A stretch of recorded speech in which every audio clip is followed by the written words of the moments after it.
Hey guys, welcome back to the podcast. Today I'm so excited for two reasons, really. One, this filming right here, this is the 100th episode of my podcast, which I'm very proud and very excited to say that I have been keeping it going for this long.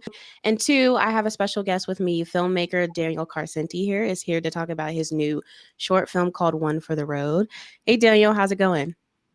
I'm doing very well. Thank you very much for inviting me, and Yeah. thanks for the honor of being here in your 100th episode. Yeah, I'm really Congratulations. excited about it. Thank you so much. Before we get into the questions about your short film, we're going to be talking about that, of course. But I really wanted to just ask you, like, how your experience was with Holly Shorts Film Festival. How did your screening go? I don't know if this is your first time at Holly Shorts or if you kind of familiar with it. It was my first time being there, so I really want to know like what your experience was like. It was my first time too, and I was insanely excited, to be Yeah. honest. The Chinese theater is an amazing place to show our film, and I was very nervous, but then seeing the film on the large screen was a beautiful experience. That's great. So you feel like the audience received it pretty well? Oh yes, yeah.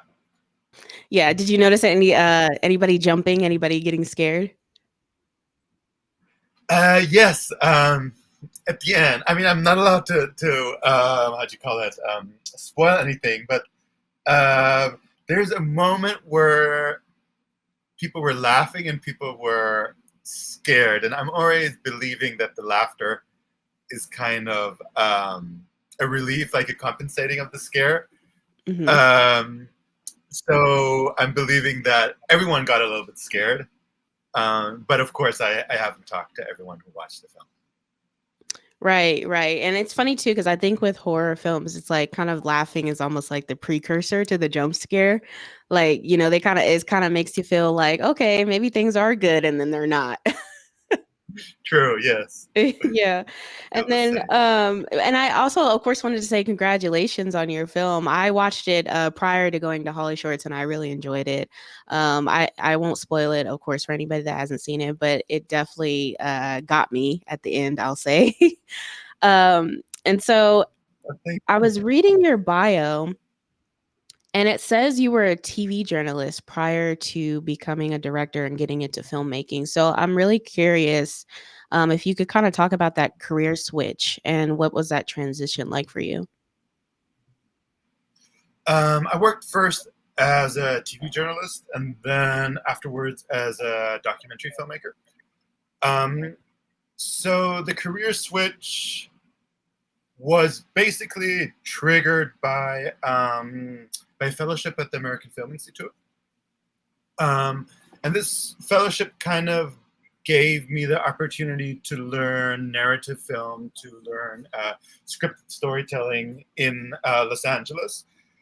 So I kind of transitioned from, working in different places in the world is always also like very chaotic, very like you never know what's going to happen. And narrative filmmaking is, of course, a lot more controlled. It's much more about like what you envision and how to put that on screen. Um, so I feel like the transition is more, in an artistic nature of, as a documentarian, you just have to, you know, open your eyes, open your ears, be vulnerable to what's gonna happen in any given day, because you have like very little control over what you're gonna experience. And now, of course, working with a writer, I read a script, I know exactly the beats, I know the emotional journey of my characters. So it's in a way a transition from chaos to order in a very weird way, also in a very joyful way. So you would say you prefer the order then? I kind of enjoy both. I have to be honest. When I shot documentaries, I was sometimes like, for example, it's very hard to understand like what's the end of a documentary. Like when is a story over? How is a story over? Or even more like what's an emotional, fulfilling end? And sometimes I wished I could like just tell my characters the way, you speak to actors, like, like, can we end the story in this way, which is obviously not possible. um, but there's an excitement, and in narrative storytelling, of course, you can exactly determine, what is the end of the film, or where you put a jump scare, or all these elements. So sometimes on narrative film, I also miss the excitement of the documentary world. So it's kind of always a give and take in some way. Yeah, that's interesting that you say that. And then I really was so intrigued that this film of yours was based off of a Stephen King story. So how did all of that come about? Like, whose idea was it to adapt a Stephen King story, and how did you even get Mr. King's permission to do this?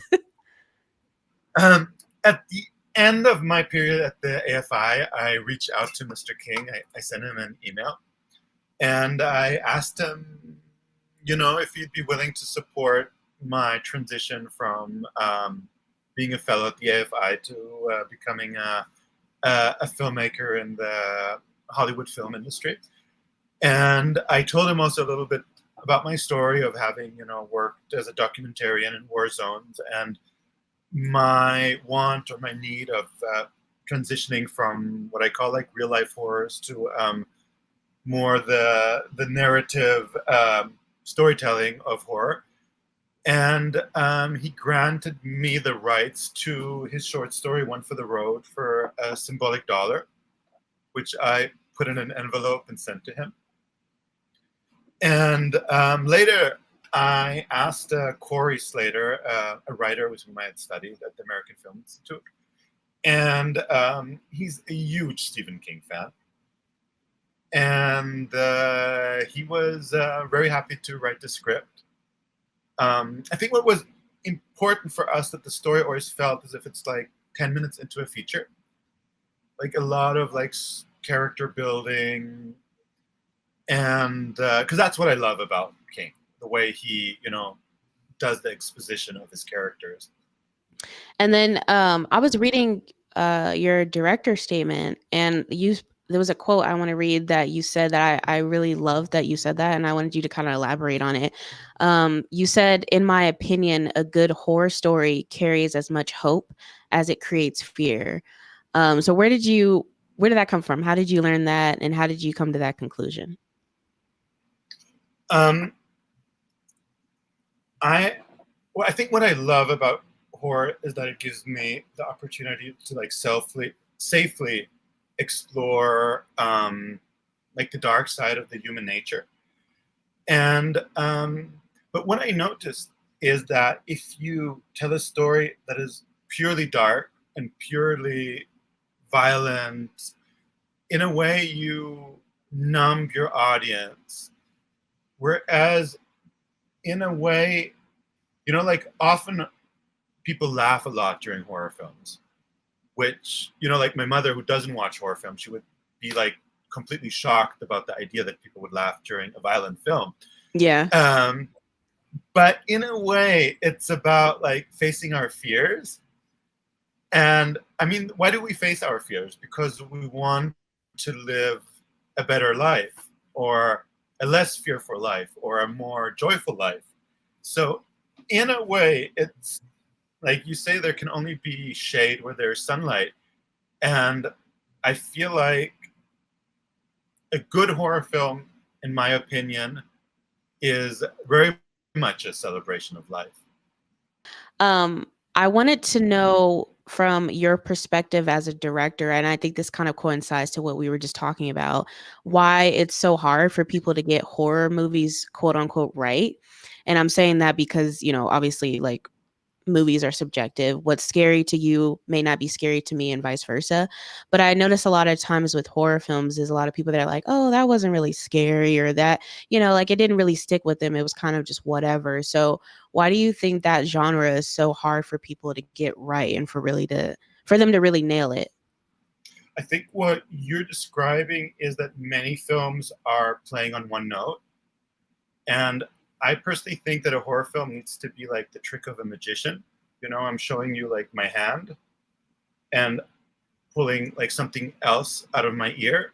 Mm-hmm. And I feel like a good horror film should make me laugh, should make me maybe even cry, make me like want to say something to the person who's sitting next to me.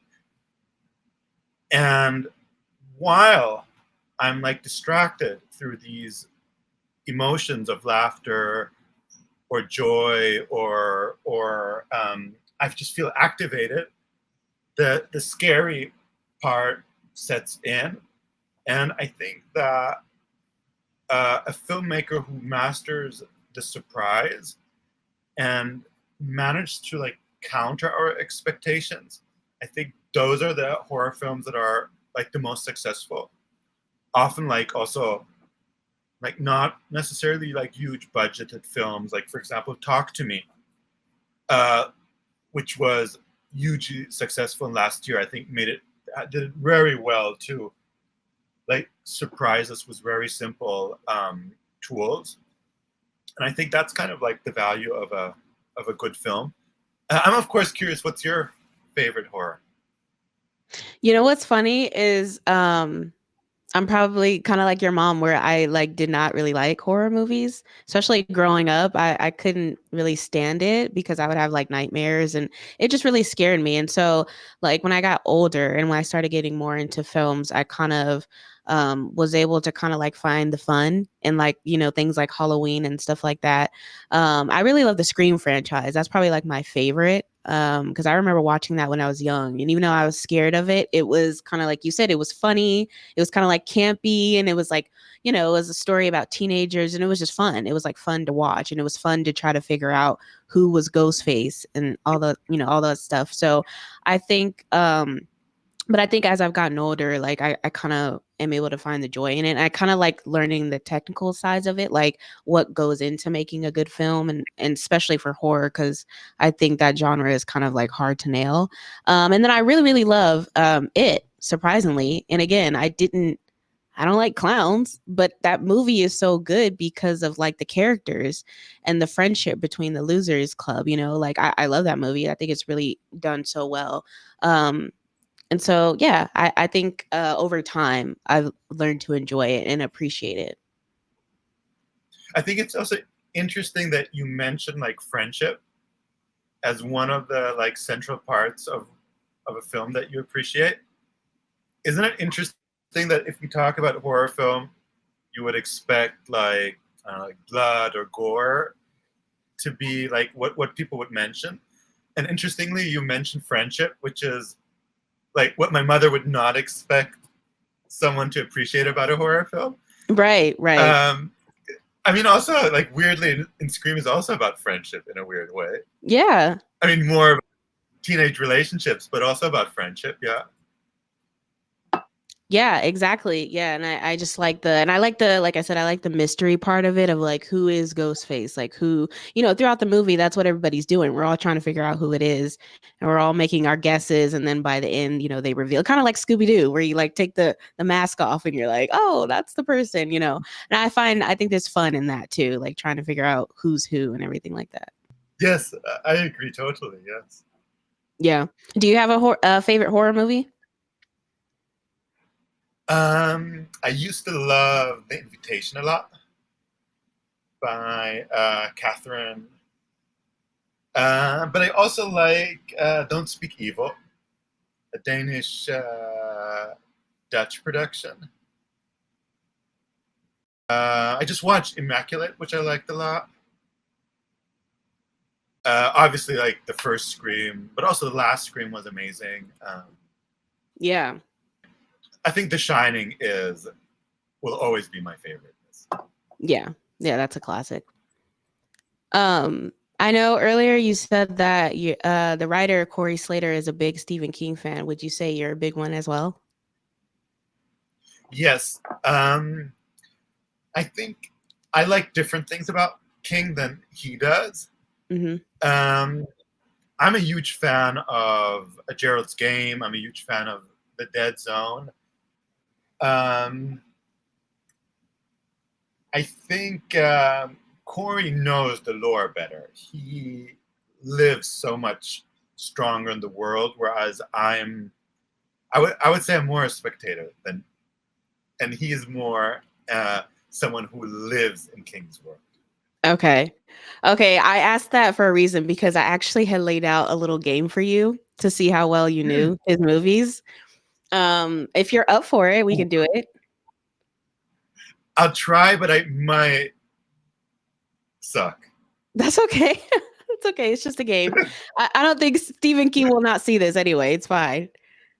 So the game basically is I am reading a quote from one of Stephen King's movies. And I'm picking from popular movies, by the way. So I'm not going to psych you out. I'm picking from pretty well-known and popular movies. And so you either have to guess the character that says the line or the name of the movie. Okay. But I'll need your help for each one. Okay. Okay. First one.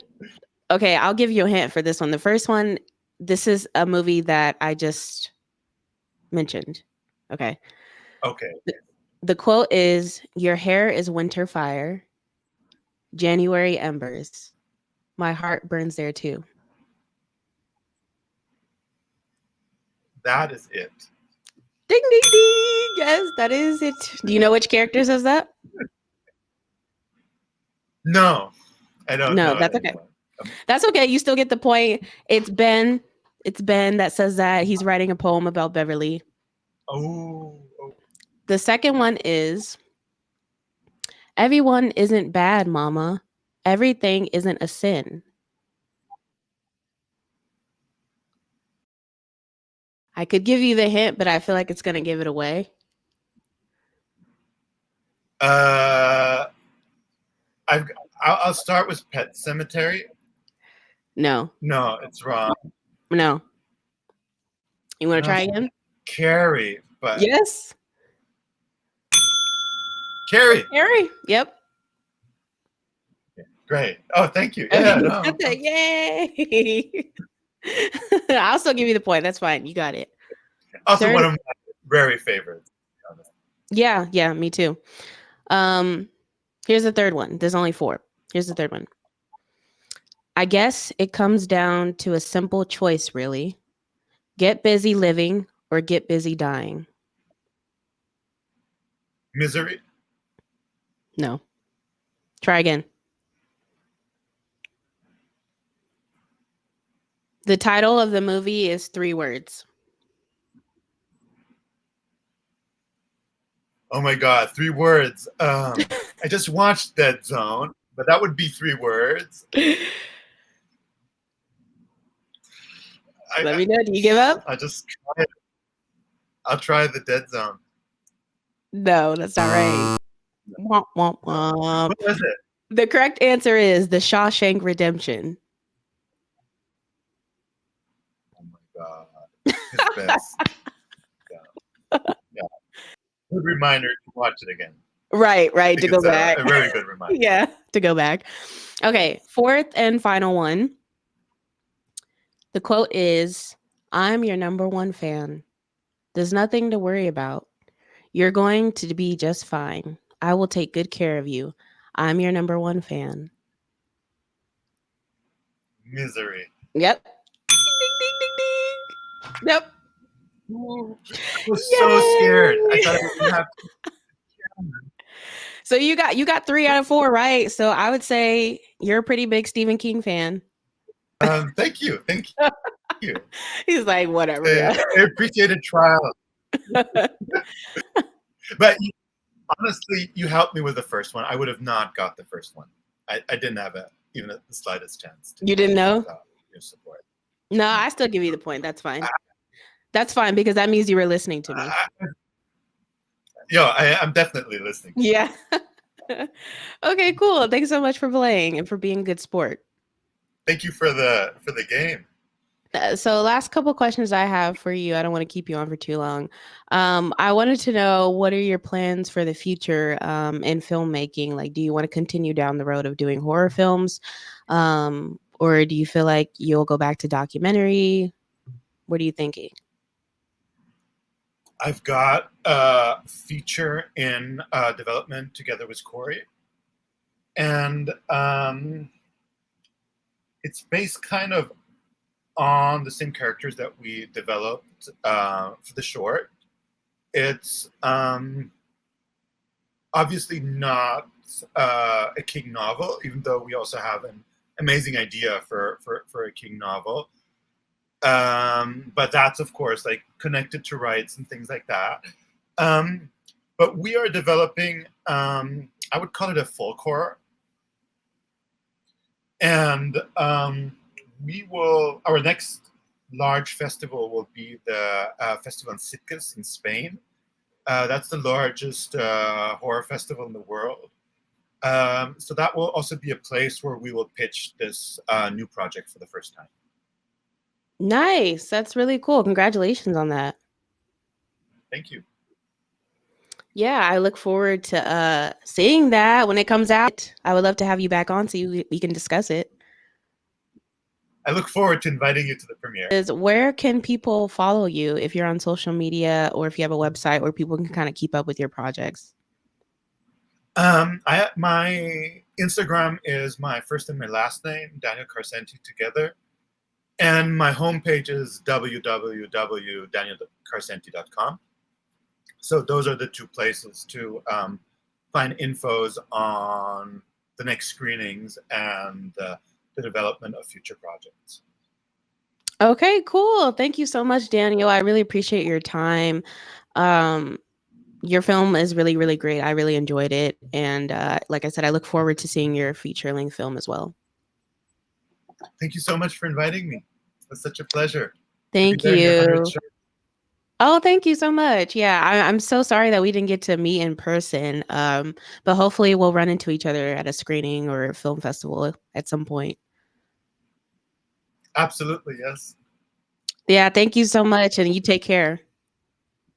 Have a nice rest of your day. Bye. Okay, thank you. Bye.